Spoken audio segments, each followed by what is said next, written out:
الحمد لله وحده والصلاة والسلام على من لا نبي بعده أما بعد فقد قال الله تبارك وتعالى في قرآنه المجيد وفرقانه الحميد أعوذ بالله من الشيطان الرجيم بسم الله الرحمن الرحيم لن ينال الله لحومها ولا دماؤها ولكن يناله التقوى منكم صدق الله العظيم وقيل للنبي صلى الله عليه وسلم ما هي الأضاحي يا رسول الله قال رسول الله صلى الله عليه وسلم هي سنة أبيكم إبراهيم او کما قال علیہ الصلوۃ والسلام۔ عزیز دوستو، بھائیوں، بزرگوں، جیسا کہ ہم سبھی اس بات سے بحسن خوبی واقف ہیں کہ یہ ذی الحجہ کا مبارک مہینہ چل رہا ہے اور یہ اسلامی تاریخ کا 12واں مہینہ ہے، اور یہ روایات سے معلوم ہوتا ہے کہ رمضان المبارک کے مہینے کے بعد سب سے زیادہ فضیلت والا، سب سے زیادہ برکت والا مہینہ یہ ذی الحجہ کا مہینہ ہے، اور خاص طور سے اس کے جو شروع کے 10 ایام ہیں، شروع کے جو 10 دن ہیں، وہ بڑی فضیلت والے ہیں، اس لیے کہ اس مہینے کے اندر ایسے کچھ مخصوص اعمال ہیں جو دوسرے مہینوں کے اندر نہیں ہوتے، اور وہ اعمال بڑے فضیلت والے ہیں، بڑی برکتوں والے ہیں۔ مثلا اسی مہینے کے اندر جو ہے حج کے فریضے کی ادائیگی کی جاتی ہے، اور آج پوری دنیا کے ایک ایک کونے سے لوگ جو ہے مکہ کے اندر جمع ہو کر اسی کوشش میں لگے ہوئے ہیں کہ وہ جو ہے حج کی جو ادائیگی ہے اس کو کیا جا سکے۔ اسی طریقے سے اس مہینے کے اندر جو ایک بہت بابرکت عمل ہے وہ تکبیرات تشریق کا ہے، یعنی اس مہینے کے اندر 9 ذی الحجہ کی فجر سے لے کر 13ویں ذی الحجہ کی عصر تک ایک تکبیر کہی جاتی ہے، اللہ اکبر اللہ اکبر لا الہ الا اللہ اللہ اکبر وللہ الحمد۔ یہ تکبیر ہر مسلمان کے اوپر واجب ہے، ہر مسلمان کے اوپر یہ تکبیر واجب ہے۔ ہر 5 وقت کی جو نمازیں ہوتی ہیں، فرض نمازیں،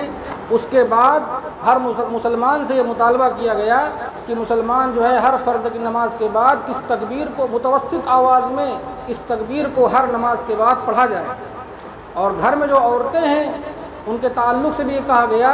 کہ گھر کی جو عورتیں ہیں وہ اس تکبیر کو ہر نماز کے بعد پڑھیں، لیکن وہ دھیمی آواز میں پڑھیں، آہستہ آواز میں پڑھیں۔ لیکن مردوں سے مطالبہ کیا گیا کہ جو ہے اس تکبیر کو جو ہے بآواز بلند پڑھیں ہر نماز کے بعد، اور عورتوں سے مطالبہ کیا گیا کہ جو ہے وہ اپنے گھروں میں جب نماز پڑھیں تو اس تکبیر کو ضرور کہیں، لیکن وہ آہستہ آواز میں اس تکبیر کو کہیں۔ اسی طریقے سے اس مہینے کے اندر جو میں نے بتایا کہ بڑی فضیلت والا مہینہ ہے، اس مہینے کے اندر ایک عمل قربانی کا ہے، اور یہ قربانی والا جو عمل ہے یہ عمل بھی بڑا فضیلت والا ہے۔ اس کے تعلق سے احادیث میں بڑی فضیلتیں آئی ہیں، اور قربانی کا جو لفظ ہے یہ قربان سے نکلا ہوا ہے، اور قربان جو لفظ ہے وہ قرب سے نکلا ہوا ہے، اور قرب کے معنی ہوتے ہیں قربت حاصل کرنا، قریب ہونا، تقرب حاصل کرنا، عہدہ حاصل کرنا، منزل حاصل کرنا، مقام حاصل کرنا۔ لہذا یہ دنیا کا دستور ہے، یہ دنیا کا قانون رہا ہے کہ جو شخص بھی جس فیلڈ میں، جس میدان میں قربانی دیتا ہے وہ اس میدان کا ہیرو بن جاتا ہے، اس میدان میں وہ اپنے مشن کو پا لیتا ہے۔ جس میدان میں بھی وہ قربانی دیتا ہے اس میں وہ ضرور جو ہے اعلیٰ مقام کو پہنچتا ہے۔ چاہے وہ انسان اگر اپنی کھیتی باڑی کے لیے قربانی دیتا ہے تو کھیتی باڑی میں بھی بڑا مقام حاصل کر لیتا ہے، بڑا روپیہ پیسہ کماتا ہے۔ جو جس میدان میں بھی قربانی دیتا ہے اس میدان میں وہ بڑا عہدہ حاصل کرتا ہے۔ لہذا اگر کوئی شخص جو ہے وہ اللہ کے لیے قربانی دیتا ہے، اللہ اور رسول کے مطالبے کے مطابق قربانی دیتا ہے، تو اس قربانی کے نتیجے میں اسے اللہ کا تقرب حاصل ہوتا ہے، اللہ کا قرب حاصل ہوتا ہے۔ اور اس قربانی کے تعلق سے کہا گیا، اس قربانی کے تعلق سے حدیث کے اندر کہا گیا، اللہ کے رسول صلی اللہ علیہ وسلم سے پوچھا گیا، ما ہی الاضاحی یا رسول اللہ، اے اللہ کے رسول یہ قربانی کیا ہے؟ تو اللہ کے رسول صلی اللہ علیہ وسلم نے فرمایا، ہی سنت ابیکم ابراہیم، یہ تمہارے باپ حضرت ابراہیم علیہ السلام کی سنت ہے۔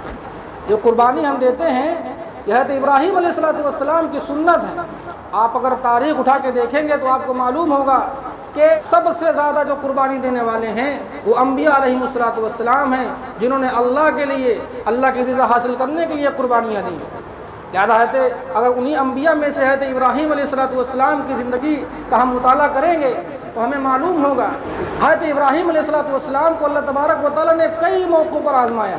لیکن ان کی جو آخری آزمائش تھی وہ آزمائش یہ تھی کہ جب ان کو 80 سال کے بعد ان کو ایک بیٹا نصیب ہوا جو ان کا وارث بننے والا تھا۔ اللہ حضرت ابراہیم علیہ السلام ان کو بے انتہا چاہتے تھے، تو اللہ تبارک و تعالیٰ نے ان سے مطالبہ کر دیا کہ ابراہیم آج تک میں تیری قربانی لیتا رہا، آج تک میں تم کو آزماتا رہا، اب یہ آخری آزمائش یہ ہے کہ تم اپنے سب سے چہیتے بیٹے حضرت اسماعیل علیہ السلام کی قربانی پیش کرو۔ اور وہ اس پیغام کو لے کر اپنے بیٹے کے پاس آتے ہیں اور کہتے ہیں، یا بنی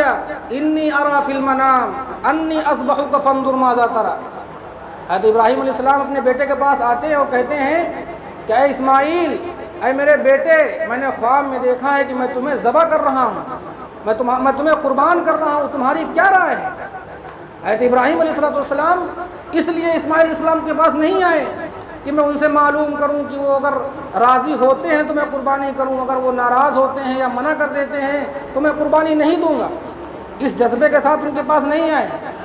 بلکہ وہ صرف یہ جاننا چاہتے تھے کہ جو جذبہ میرے دل میں ہے وہی جذبہ میرے بیٹے کے دل میں ہے کہ نہیں ہے، جو للہیت جو تقوی میرے دل میں ہے وہی تقوی میرے بیٹے کے دل میں ہے کہ نہیں ہے، یا میرا بیٹا کتنا پانی میں ہے۔ اپنے بیٹے کو آزمانے کے لیے حضرت ابراہیم علیہ السلام اپنے بیٹے اسماعیل کے پاس آتے ہیں اور یہ سوال کرتے ہیں۔ تو دیکھیے، آپ نے کہاوت سنی ہوگی، کہا جاتا ہے باپ شیر تو بیٹا سواؤ شیر۔ حضرت ابراہیم علیہ السلام اس جذبے کے ساتھ اپنے بیٹے کے پاس آئے تو بیٹا کیا بولتا ہے؟ بیٹا کہتا ہے، یا ابت افعل ما تؤمر ستجدنی ان شاء اللہ من الصابرین۔ اسماعیل علیہ السلام نے یہ نہیں کہا کہ ابا جان آپ مجھے کیوں قربان کر رہے ہیں، میں نے کیا جرم کیا ہے، میں نے کیا غلطی کی ہے کہ مجھے ذبح کیا جا رہا ہے، میری قربانی دی جا رہی ہے، میں نے تو کوئی خطا نہیں کیا، میں نے تو کوئی غلطی نہیں کی۔ اسماعیل علیہ السلام نے یہ نہیں کہا، بلکہ فوراً جیسے ہی باپ نے یہ پیغام دیا، باپ نے آگے بیٹے سے کہا کہ اے میرے بیٹے، میں تجھے قربان کرنا چاہتا ہوں، میں تمہیں ذبح کرنا چاہتا ہوں، اور یہ پیغام مجھے اللہ تبارک و تعالیٰ کی طرف سے ملا ہے، تیری کیا رائے ہے؟ تو بیٹا کہتا ہے، یا ابت افعل ما تؤمر ستجدنی ان شاء اللہ من الصابرین، کہ اے ابا جان آپ کو جو پیغام ملا ہے آپ فوراً اس پیغام پہ عمل کر دیجئے اور آپ ہمیں صبر کرنے والا پائیں گے۔ میں کوئی روڑا نہیں اٹکاؤں گا، میں آپ کے مشن میں جو ہے کوئی پیر نہیں اٹکاؤں گا، نہ میں آپ کے مشن میں کوئی مشکل کھڑا کروں گا، آپ مجھے صبر کرنے والا پائیں گے، میں خود جو ہے اس میں معاون بنوں گا، میں آپ کی مدد کروں گا۔ وہ بیٹا جس کی قربانی دی جا رہی ہے وہ اپنے باپ سے کہہ رہا ہے کہ اے ابا جان دیکھیے، جب آپ مجھے قربان کیجئے گا تو جو ہے اپنے آنکھ پہ پٹی باندھ لیجئے گا، کہیں ایسا نہ ہو کہ باپ کی محبت میں، بیٹے کی محبت میں جو ہے جب میں تڑپوں تو آپ مجھے دیکھ نہ سکیں، اور جو اللہ تبارک و تعالیٰ کی جانب سے آپ کو جو پیغام ملا ہے آپ وہ تڑپتا ہوا مجھے دیکھ کر اس پیغام پر عمل نہ کر پائیں۔ لہذا آپ اپنے آنکھ پہ پٹی باندھ لیجئے گا۔ اے ابا جان ایسا کریے گا کہ آپ میرے ہاتھ پیر باندھ دیجئے گا، کہیں ایسا نہ ہو کہ جب آپ میرے گردن پہ چھری چلائیں تو میں تڑپنے لگوں اور اس تڑپ کو دیکھ کر کے جو ہے چیخنے چلانے لگوں، تو اس تڑپ کو دیکھ کر، اس آواز کو سن کر جو ہے آپ جو ہے اس عمل کو نہ کر پائیں، لہذا آپ میرے ہاتھ پیر باندھ دیجئے گا۔ اے ابا جان آپ ایسا کیجئے گا کہ آپ جو ہے میری قمیص اتار لیجئے گا۔ میری قمیص اتار لیجئے گا، کہیں ایسا نہ ہو کہ جو ہے میری قمیص جب جو ہے اس میں خون لگ جائے تو آپ اس کو گھر لے جائیں اور گھر میں جو ہے امی دیکھیں، گھر میں جو ہے آپ دیکھیں تو اس میں خون لگا ہوا دیکھ کر آپ جو ہے آپ کو دکھ ہو، آپ کو درد ہو، آپ کا غم تازہ ہو، لہذا آپ میری قمیص اتار لیجئے۔ جو بیٹا قربان ہونے والا ہے، جو بیٹا ذبح ہونے والا ہے، وہی بیٹا تدبیریں دے رہا ہے، وہی بیٹا ایڈوائز کر رہا ہے اپنے باپ کو کہ ابا جان آپ ایسا کر لیجئے گا تاکہ یہ عمل ہو جائے۔ اسے پتا ہے کہ میں ذبح ہونے والا ہوں، اپنے باپ کو یہ تدبیر دے رہا ہے، اپنے باپ کو یہ مشورہ دے رہا ہے۔ یہ تھا وہ جذبہ جو حضرت ابراہیم علیہ السلام اور حضرت اسماعیل علیہ السلام کے جو ہے دل و دماغ میں بیٹھا ہوا تھا، اور اللہ کی راہ میں قربانی کا جذبہ ان کے دلوں میں تھا۔ لہذا اسی جذبے کو دیکھتے ہوئے جب حضرت ابراہیم علیہ السلام اپنے بیٹے اسماعیل کو قربان کرنے لگتے ہیں اور چھری چلا رہے ہیں تو چھری چل نہیں رہی ہے، اللہ تبارک و تعالیٰ کی جانب سے پیغام آتا ہے کہ اے فرشتوں اس سے پہلے کہ جو ہے حضرت اسماعیل کا ایک رویا بھی کٹے، آپ آسمان سے جو ہے ایک دمبا لے کر جائیے، جنت سے ایک دمبا لے کر جائیے، اور اس سے پہلے کہ ان کا ایک رویا کٹے اس اسماعیل علیہ السلام کی جگہ پر اس دمبے کی قربانی کرائیے۔ لہذا فوراً جو ہے حضرت جبرائیل علیہ السلام جو ہے ایک دمبا لے کر آتے ہیں۔ جب حضرت اسماعیل علیہ السلام ابراہیم علیہ السلام اپنی آنکھیں کھولتے ہیں تو دیکھتے ہیں کہ اسماعیل علیہ السلام ادھر کونے میں بیٹھے ہوئے ہنس رہے ہیں، اور جو ہے ان کے چھری کے نیچے جو ہے ایک دمبا جو ہے ذبح پڑا ہوا ہے۔ تو اسی چیز کو قرآن میں فرمایا گیا، یا ابراہیم کا صدقت الرؤیا، اے ابراہیم آپ نے اپنے خواب کو سچ کر دکھایا۔ ہم نے جو آپ سے مطالبہ کیا تھا، ہمیں آپ کی قربانی لینا مقصود نہیں تھا، آپ کے بیٹے کو ذبح کرانا مقصود نہیں تھا، ہم تو یہ دیکھنا چاہتے تھے کہ آج تک آپ نے جتنی قربانیاں دی ہیں، ایک سے ایک بڑھ کر آپ نے قربانیاں دی ہیں، آج جو آپ کو بیٹا نصیب ہوا، کیا میں دیکھنا چاہتا تھا کہ آپ اپنے سب سے پسندیدہ چیز کو بھی قربان کر سکتے ہیں یا نہیں کر سکتے۔ آپ نے اس کو کر دکھایا۔ اب جو ہے آپ سے جو مطالبہ تھا آپ نے کر دیا، اب جو ہے اس کے بدلے میں جو انعام ہوگا میں اپنا انعام آپ کو دوں گا۔ اور وہ انعام کیا ملا؟ وہ انعام یہ ملا کہ قیامت تک کے لیے جتنی بھی لوگ آئے، جتنے بھی آسمانی مذاہب ہیں، چاہے وہ یہودی ہوں، چاہے وہ عیسائی ہوں، چاہے وہ مسلمان ہوں، سبھی کے دل میں یکساں برابر طور پر جو ہے حضرت ابراہیم علیہ السلام کی محبت۔